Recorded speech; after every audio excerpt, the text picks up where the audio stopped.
दोस्तों नमस्कार। Novel videos में आपका एक बार फिर बहुत-बहुत स्वागत है। दोस्तों ट्रिपल सी या कंप्यूटर एग्ज़ाम की मॉक टेस्ट सीरीज़ के अंतर्गत ये हमारा अगला वीडियो है। चलिए स्टार्ट करते हैं। पहला क्वेश्चन, इसमें विषम शब्द क्या है? ठीक है, बहुत से ऑप्शंस दे रखे होंगे तो इसमें विषम शब्द आपको पहचानना होगा। तो खैर यहाँ पे इसके ऑप्शंस तो नहीं दे रखे हैं, इस क्वेश्चन को मैं छोड़ देता हूँ। अगला क्वेश्चन देखता हूँ। ईमेल बीसीसी का अर्थ आता है। देखिए ईमेल में आप सीसीसी होता है, बीसीसी होता है, सब्जेक्ट होता है, तो उसमें बीसीसी का अर्थ क्या होता है? ठीक है, तो इसको कहेंगे ब्लाइंड कार्बन कॉपी, यानी कि वो जो भी आप मेल सेंड कर रहे हैं उस पर्टिकुलर मेल आईडी के बाद आप किस किस को उसकी कॉपी भेजना चाह रहे हैं साथ में।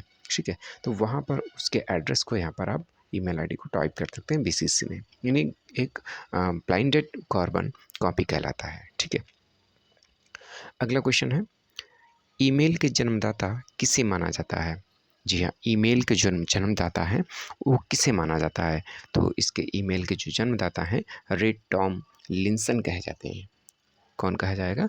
रे टॉम लिंसन। ठीक है, ईमेल क्या होता है? तो ईमेल जो होता है इंटरनेट के माध्यम से संदेशों को और फाइलों का ट्रांसमिशन होता है, यानी संदेशों को भेज सकते हैं, साथ में कोई भी फाइल या फ़ोटोज़ वगैरह हम अटैच करके उसको दूसरी जगह भेज सकते हैं। ईमेल भेजते समय किस लाइन में संदेश की विषय वस्तु के बारे में बताया जाता है? ईमेल भेजते समय किस लाइन में संदेश की विषय वस्तु के बारे में बताया जाता है? तो वो सब्जेक्ट होता है, यानी सब्जेक्ट जहाँ पे होता है तो वहाँ पे हम टाइप करते हैं कि सब्जेक्ट से यानी किससे रिलेटेड ये आप मेल कर रहे हैं, तो वहाँ पे सब्जेक्ट डालना होता है। ठीक है, यानी विषय वस्तु हो जाएगी। अगला क्वेश्चन देखते हैं, ईमेल लिखना किसके समान है? ईमेल जो लिखना है एक पत्र के ही समान होता है। ठीक है, ईमेल लिखना किसके समान है? एक पत्र के समान है, जो कि इलेक्ट्रॉनिक एक पत्र होता है। ठीक है, ईमेल संदेशों का मुख्य स्टोरेज एरिया क्या कहलाता है? ईमेल संदेशों का मुख्य स्टोरेज एरिया क्या कहलाता है? उसको कहेंगे मेल बॉक्स, यानी मेल बॉक्स में ही सारे मेल आपको दिखाई देंगे। ठीक है, तो मेल बॉक्स कहलाता है। अगला क्वेश्चन, उस नेटवर्क टोपोलॉजी का क्या नाम है जिसमें प्रत्येक संभावित नोड में द्विदिशीय कड़ियाँ हैं? उस नेटवर्क टोपोलॉजी का क्या नाम है जिसमें प्रत्येक संभावित नोड में द्विदिशीय कड़ियाँ हैं? उसको मेश कहते हैं। क्या कहेंगे? मेश। ठीक है, अगला क्वेश्चन देखते हैं, उस युक्ति को क्या कहा जाता है जो कंप्यूटर आउटपुट को टेलीफोन लाइनों पर प्रेषित करने के लिए रूपांतरित करती है? उस युक्ति को क्या कहा जाएगा जो कंप्यूटर आउटपुट को टेलीफोन लाइनों पर प्रेषित करने के लिए रूपांतरित करती है? तो इसको हम मॉडम कहते हैं। ठीक है, कंप्यूटर आउटपुट टेलीफोन लाइनों पर प्रेषित करने के लिए मॉडम, जैसा कि इंटरनेट यूज़र के लिए लगाया जाता है, तो उसको हम मॉडम कहते हैं। ठीक है, अगला क्वेश्चन है, एंटीवायरस सॉफ्टवेयर किसके विरुद्ध कारगर है? यानी एंटीवायरस डालते हैं तो किसके विरुद्ध वो काम करता है? तो केवल उन वायरस के लिए काम करेगा जिनका एंटीवायरस सॉफ्टवेयर लिखते समय पता चलता है। ठीक है, एंटीवायरस अपडेट किसके विरुद्ध कारगर है? केवल उन वायरस के लिए जिनका एंटीवायरस सॉफ्टवेयर लिखते समय पता चलता है। ठीक है, ये ध्यान रखिएगा। अगला क्वेश्चन है हमारा, एक इसके बाद में स्पेस है, इंस्टॉलेशन हमें क्षमता देता है कि जिसे चाहें उस फीचर को ही इंस्टॉल करें। उसमें क्या हमें, तो कस्टम जो ऑप्शन है, कस्टम इंस्टॉलेशन हमें यह क्षमता देता है कि हम जिसे चाहें उस फीचर को ही इंस्टॉल करेंगे, वरना हम उसको अनइंस्टॉल कर सकते हैं। ये कस्टम ऑप्शन जो है हमें ये सूचना देता है। अगला क्वेश्चन है, एक 32 बिट वर्ड कंप्यूटर एक समय में कितनी बाइट्स अभिगमन कर सकता है, जबकि एक 64 बिट वर्ड कंप्यूटर में एक समय में कितनी बाइट अभिगमन कर सकता है? तो यानी 32 बिट, ठीक है, और 64 बिट जो वर्ड में बिट्स होती हैं, वो एक समय में कितने बाइट्स अभिगमन करेगा, ये आपको बताना है। तो 32 बिट जो वर्ड वाला कंप्यूटर है एक समय में लगभग 4 बाइट्स अभिगमन कर सकता है, जबकि 64 बिट वर्ड वाला 8 कर सकता है। ठीक है, तो यहाँ पर ये ध्यान रखिए कि 32 बिट में 4 है और उसमें 64 है, तो 32 का 2 गुना अगर हम माने तो 64 हो रहा है। तो यहाँ पर 32 का 4 है, तो 4 का 2 गुना अगर हम पढ़ते हैं तो 8, यानी क्षमता उसकी जैसे कि 2 गुनी बिट यहाँ पर बताया गया है, वैसे ही यहाँ पर भी 2 गुना उसके बाइट अवगम करने की क्षमता भी होती है। अगला क्वेश्चन है, एक ट्री स्ट्रक्चर फाइल डायरेक्टरी प्रणाली के क्या फ़ायदे हैं? एक ट्री स्ट्रक्चर फाइल डायरेक्टरी प्रणाली के क्या फ़ायदे हैं? आसान भंडारण और फाइल की पुनर्प्राप्ति की अनुमति देता है। एक ट्री डायरेक्टरी स्ट्रक्चर जो है वो आसान भंडारण रहेगा उसके लिए, और फाइल की पुनर्प्राप्ति की अनुमति देगा वो। अगला क्वेश्चन है, एक अनुमान के अनुसार विश्व की 70% आबादी जिस वर्ष तक नगरों में सिमट जाएगी वह है। एक अनुमान के अनुसार विश्व की 70% आबादी जिस वर्ष तक नगरों में सिमट जाएगी वह क्या है? 2050 तक। ठीक है, नगरों में सिमट जाएगी यानी जो है सभी नगर बन जाएंगे। ठीक है, गांव जो छोटे छोटे गांव हैं वो भी एक नगर के में ही शामिल कर दिए जाएंगे। तो वह 2050 तक ऐसा अनुमान है कि विश्व की 70% आबादी नगरों में सिमट जाएगी। एक ऑपरेटिंग सिस्टम का प्राथमिक कार्य क्या है? एक ऑपरेटिंग सिस्टम का प्राथमिक कार्य जो है वो है प्रोसेसर मैनेजमेंट प्रणाली। क्या है? प्रोसेसर मैनेजमेंट प्रणाली। अगला क्वेश्चन देखते हैं, एक ऑपरेटिंग सिस्टम में पीसीबी क्या कहलाता है? एक ऑपरेटिंग सिस्टम में पीसीबी क्या कहलाएगा? प्रोसेस कंट्रोल ब्लॉक कहलाता है। पीसीबी का फुल फॉर्म अगर पूछ लेते हैं तब भी आपको ये बताना है, प्रोसेस कंट्रोल ब्लॉक कहलाएगा। ठीक है, अगला क्वेश्चन देखते हैं, एक कंप्यूटर की स्मृति सामान्य तौर से किलोबाइट अथवा मेगाबाइट में व्यक्त की जाती है। एक कंप्यूटर की अगर मेमोरी की बात करें तो किलोबाइट या मेगाबाइट में व्यक्त की जाती है। एक बाइट बना होता है, ठीक है, एक बाइट जो होता है 8 द्विधारी अंकों का बना होता है। एक बाइट्स कितने द्विधारी अंकों का बना होगा?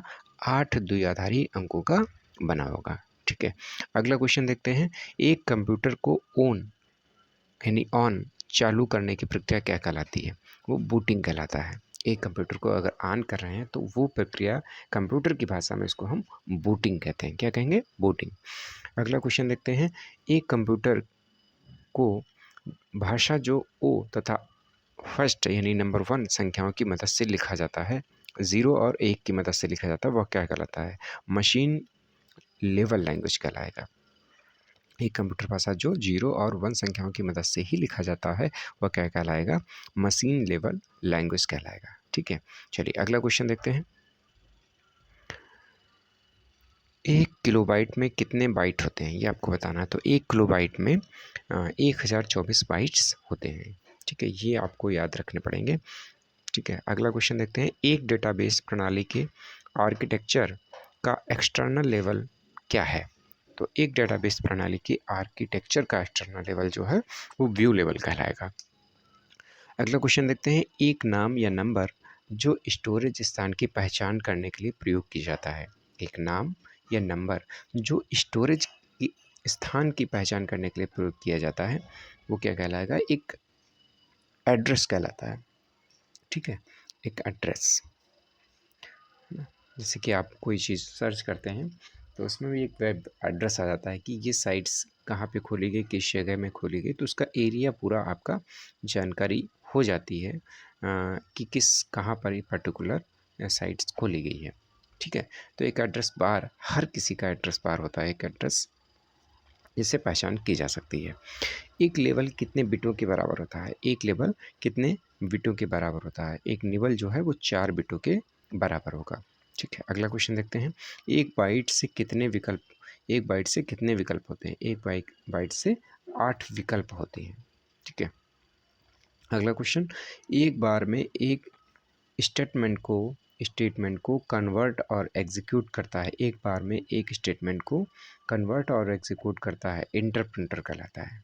ठीक है, एक बार में एक स्टेटमेंट को कन्वर्ट और एग्जीक्यूट करेगा उसको क्या कहेंगे? इंटरप्रेटर कहेंगे।